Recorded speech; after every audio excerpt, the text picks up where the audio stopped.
নবী করিম সাল্লাল্লাহু আলাইহি ওয়াসাল্লাম জন্মগ্রহণ করার পরে তিনি কয়জন নারীর দুধ পান করেছেন? কয়েকটি গুরুত্বপূর্ণ প্রশ্নের উত্তরের মাধ্যমে, কিছু সংশয় নিরসনের মাধ্যমে আমরা আমাদের ধারাবাহিক আলোচনা সামনের দিকে এগিয়ে নিয়ে যাব ইনশাআল্লাহ। প্রশ্ন হলো, নবী করিম সাল্লাল্লাহু আলাইহি ওয়াসাল্লাম জন্মগ্রহণের পরে কয়জন নারী দুধ পান করেছেন? উত্তর হলো সর্বমোট 3 জন। কয়জন? 3 জন। সর্বপ্রথম তিনি দুধ পান করেন মা আমেনা, তার আপন মায়ের। জন্মের পরে 3 থেকে 4 দিন পর্যন্ত আপন মায়ের দুধ পান করেছেন। 2 নম্বর দুধ পান করেন আবু লাহাবের আজাদকৃত দাসী সুয়াইবা, তার দুধ পান করেন। 3 নম্বর দুধ পান করেছেন বিশ্বনবীর ধাত্রীমা, দুধ মা হালিমাতুস সাদিয়া রাদিয়াল্লাহু তাআলা আনহা। এই 3 জন নারীর কাছ থেকে নবীজি দুধ পান করেছেন। বিশ্বনবী যখন প্রথম জন্ম নিলেন, জন্মের সুসংবাদটা আবু লাহাবের কাছে নিয়ে গিয়েছে সুয়াইবা। সুয়াইবা ছিল আবু লাহাবের দাসী। আবু লাহাবকে নবীজির আপন চাচা, আবু লাহাবকে নবীজির আপন চাচা। পবিত্র কোরআনে আবু লাহাবের নামে একটি সূরা আছে না নাই? সূরাতুল লাহাব কিংবা সূরাতুল মাসাদ।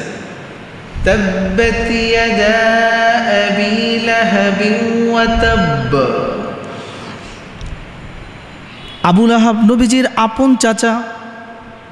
সুয়াইবা যখন নবীজির কাছে নবীজির জন্মের সুসংবাদ আবু লাহাবের কাছে নিয়ে গেল, আবু লাহাব এত খুশি হয়েছে। আবু লাহাব নিজের ডান হাতের শাহাদাত আঙ্গুল দিয়ে ইশারা করে বলেছে, আমার মৃত ভাইয়ের ঘরে সন্তান জন্ম হয়েছে, আব্দুল্লাহর ঘরে মুহাম্মদের জন্ম হয়েছে। এই সুসংবাদ দেওয়ার কারণে এর গিফট হিসাবে, পুরস্কার হিসাবে আমি তোমাকে চিরজীবনের দাসত্বের জিন্দেগি থেকে আজাদ করে দিলাম। আজাদ করে দিস।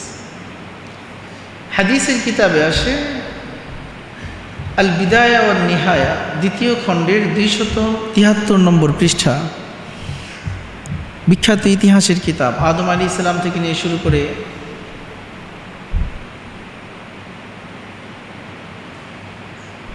হিজরতের 300 বছর 400 বছর পর্যন্ত যে ইতিহাস সংকলন করা হয়েছে, বিশুদ্ধ সনদের বর্ণনায় সেখানে উল্লেখ করা হয়েছে, আবু লাহাবের মরণের পরে 1 বছর তাকে স্বপ্নে দেখল ইবনে আব্বাস রাদিয়াল্লাহু তাআলা আনহু। স্বপ্নে দেখার পর আবু লাহাব আব্দুল্লাহ ইবনে আব্বাস রাদিয়াল্লাহু তাআলা আনহুমাকে বলছেন যে আমি মৃত্যুর পরে কখনো শান্তি পাইনি। ফি আমরিন কবিহ, প্রচণ্ড কষ্ট, দুঃখ, যাতনার মাঝে আছি। কিন্তু যে আঙ্গুল দিয়ে বিশ্বনবীর সুসংবাদ নিয়ে আসা আমার দাসী সুয়াইবাকে আজাদ করেছি, আল্লাহ পাক এই আঙ্গুলের মাথা দিয়ে পানি বের করে দিয়েছেন, আর সেই পানি আমি মাঝে মাঝে পান করি। বিশ্বনবী জন্মগ্রহণ করেছেন সোমবারে। কি বারে? সোমবারে। জন্মের মাস কোনটা এটা নিয়ে ঐতিহাসিকগণ 7 থেকে 8টা মত প্রকাশ করেছে।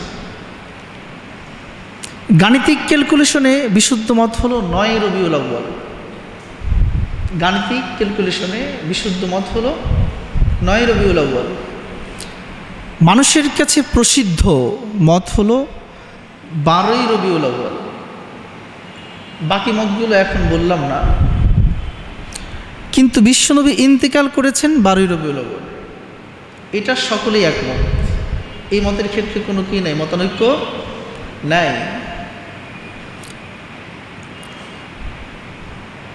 প্রশ্ন হলো, নবীজির জন্মদিন যদি পালন করতেই হয়, তাহলে সেটা কি নবীর প্রেমিকরা নিজেদের মতো করবে, নাকি নবীজি যেমন করে পালন করেছেন তেমন করে করবে?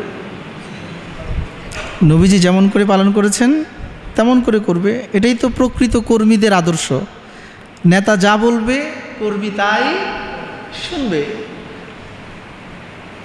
নবী করিম সাল্লাল্লাহু আলাইহি ওয়াসাল্লামকে প্রশ্ন করা হলো, ইয়া রাসূলুল্লাহ, আপনি সোমবার দিন কেন রোজা রাখেন? নবীজি প্রতি সোমবারে রোজা রাখতেন, এই জন্য সোমবার দিন রোজা রাখা সুন্নাত। বলেন, সোমবার দিন রোজা রাখা সুন্নাত। সপ্তাহে কমপক্ষে একদিন, পারলে 2 দিন সোমবার এবং বৃহস্পতিবার রোজা রাখার চেষ্টা করবেন। বিশ্বনবীকে যখন প্রশ্ন করা হলো, আপনি কেন সোমবার দিন রোজা রাখেন? নবীজি বললেন, এই দিন আমি পৃথিবীতে জন্মগ্রহণ করেছি। আমার জন্মের আনন্দে, জন্মের শুকরিয়াতান রবের কৃতজ্ঞতা স্বরূপ আমি প্রতি সোমবারে রোজা পালন করি। তাহলে বুঝে গেল সত্যিকার আশিকে রাসূল নবীর জন্মদিবস পালন করবে কিভাবে? সোমবারে রোজা রাখার মাধ্যমে। বলেন, কিভাবে? সোমবারে রোজা রাখার মাধ্যমে। আরেকটা বিস্ময়কর, জন্মদিবসকে যদি আপনি দিবসের সাথে সম্পৃক্ত না করে তারিখের সাথে সম্পৃক্ত করেন, দিবস মিলবে না। কেন মিলবে না? আজকে কয় তারিখ? ইংরেজি কয় তারিখ? 26 তারিখ, 2025 সাল। 2026 সালের 26 তারিখ কি আজকের দিনেই শুক্রবার পড়বে? কোনো গ্যারান্টি আছে? নাই। দিবস পালন করতে হলে 7 দিনের মধ্যে আসতে হবে। বছরের তারিখ দিয়ে সঠিক দিবস পালন করা যায় না। আর যদি কেউ তার জন্মদিবসকে আনুষ্ঠানিকতায় নিয়ে যায়, প্রোগ্রাম, সেমিনার, সিম্পোজিয়ামের মাধ্যমে নিয়ে যায়, তাহলে আপনারা দেখতে পাচ্ছেন বাংলাদেশের মানুষ দিবস পালন করতে করতে দেবদাস হয়ে যাচ্ছে। বাংলাদেশের মতো দিবস আমার মনে হয় পৃথিবীর কোনো দেশের মাঝে নাই। আছে নাকি? আবার নেতা চেঞ্জ হলে দিবসও কি হয়ে যায়? চেঞ্জ হয়ে যায়। এই জন্য দিবস পালন করা এটা একটি কুসংস্কার। বলেন, এটা কি কুসংস্কার? বাৎসরিক দিবস পালন করা, নেতা হলেই সবার এর জন্মদিবস, এর মৃত্যু দিবস, এর স্বাধীনতা দিবস, সেই দিবস। দিবসে দিবসে মানুষের কর্মঘণ্টা এতটাই সংকীর্ণ হয়ে গেছে, আপনি অফিসিয়াল খবর নিয়ে দেখেন যে কয় ঘন্টা বাংলাদেশের মানুষ কাজ করে।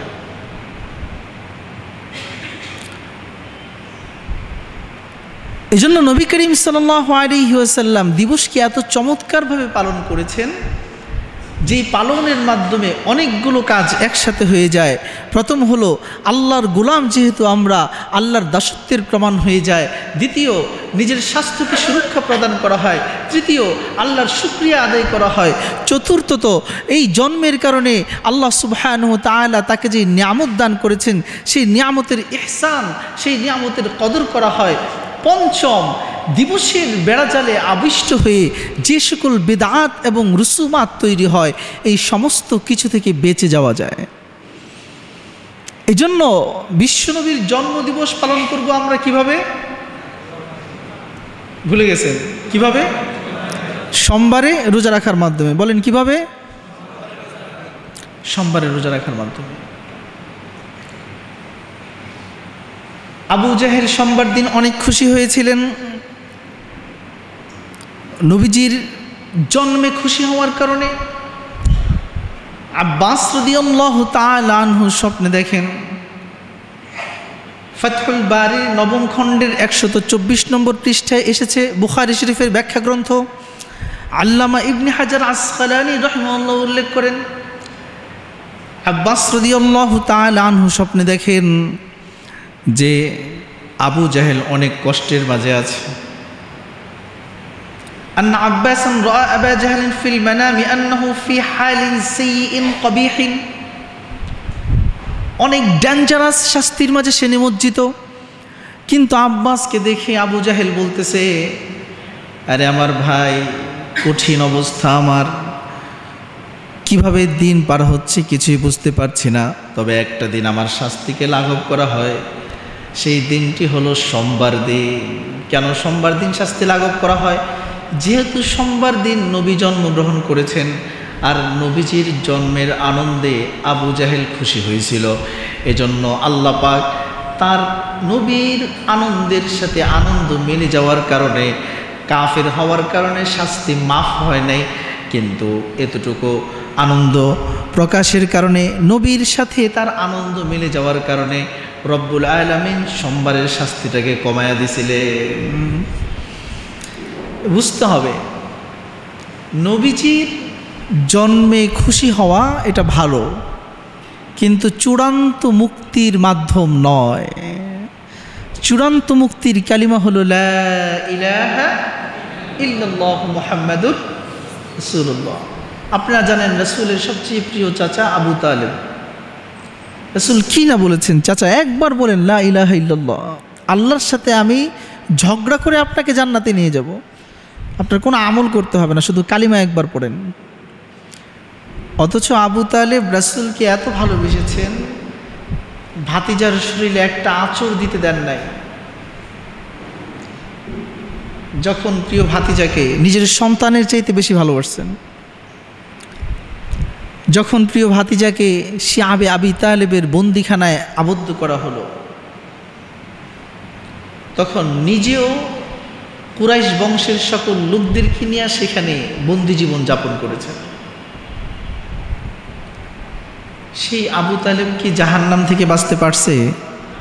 কেন পারে নাই? কালিমা পড়ে নাই। কেন পারে নাই? কালিমা পড়ে নাই।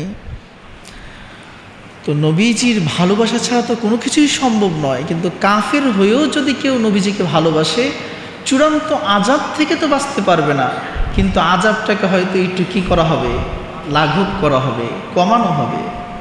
এটা আমরা হাদিসের বিভিন্ন রেফারেন্স থেকে বুঝতে পারি। আমাদের সমাজে কিছু মানুষ আছে, তারা নবীর ভালোবাসা প্রমাণ করতে গিয়ে আবু জাহেল, আবু লাহাবের এই কাহিনীগুলো বলে, কিন্তু বলার পর এই কথা বলে না যে সে জাহান্নামের মধ্যে আছে। কথা বলেন ঠিক কিনা? এই জন্য তথ্যের ব্যালেন্স আনয়ন করা অত্যন্ত জরুরি। তার শাস্তি কমছে, কিন্তু জাহান্নাম থেকে বাঁচতে পারছে নাকি ভাই? জাহান্নাম থেকে বাঁচতে হলে লাগবে শিরক মুক্ত ঈমান, কুফরি মুক্ত আকীদা বিশ্বাস। ঈমান যদি শিরক মুক্ত না হয়, আকীদা বিশ্বাস যদি কুফরি মুক্ত না হয়, এক আল্লাহ আমরা বিশ্বাসী হতে না পারি, যত যাই করি না কেন, কশ্চিন কালেও আমরা রবের জান্নাতে প্রবেশ করতে পারবো না।